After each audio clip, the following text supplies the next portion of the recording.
এ যেন আলোর নিচেই অন্ধকার। এক পাশে চলছে গার্লস গাইডের সুউচ্চ ভবন নির্মাণ, অন্য পাশে এই ভবন নির্মাণ করতে গিয়েই ভেঙে ফেলা স্কুলে কোনোমতে চলছে ক্লাস। রাজধানীর বেইলি রোডের বহু পুরনো শিক্ষা প্রতিষ্ঠান সামাজিক শিক্ষাকেন্দ্র সরকারি প্রাথমিক বিদ্যালয়, কিন্তু কোনো নোটিশ ছাড়াই ছুটির মধ্যে স্কুলটি ভেঙে ফেলে গার্লস গাইড কর্তৃপক্ষ।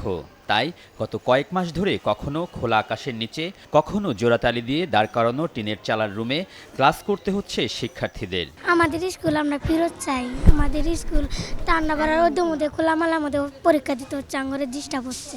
ওই মহিলা সমিতির লোক আমাদের ভেঙে দিচ্ছে, আমরা আইয়ে দেখি এই অবস্থা। আমার ওই রাস্তায় পরীক্ষা দিচ্ছি, আমাদের কষ্ট হয়, পানি খেতে দিলে পানি খাইতে দেয় না, অনেক খেলাধুলা করলে মারে দূরে। কোনো ছাদ নাই, নাই। আমাদের বৃষ্টি নামলে খাতা বই ভিজা যায়, আমরা লিখতে পারি না। উচ্চ আদালতের নির্দেশে আপাতত স্কুলের শিক্ষক শিক্ষার্থীরা প্রবেশ করতে পারলেও তারা চান এর স্থায়ী সমাধান, চান মন্ত্রণালয়ের কার্যকর উদ্যোগ।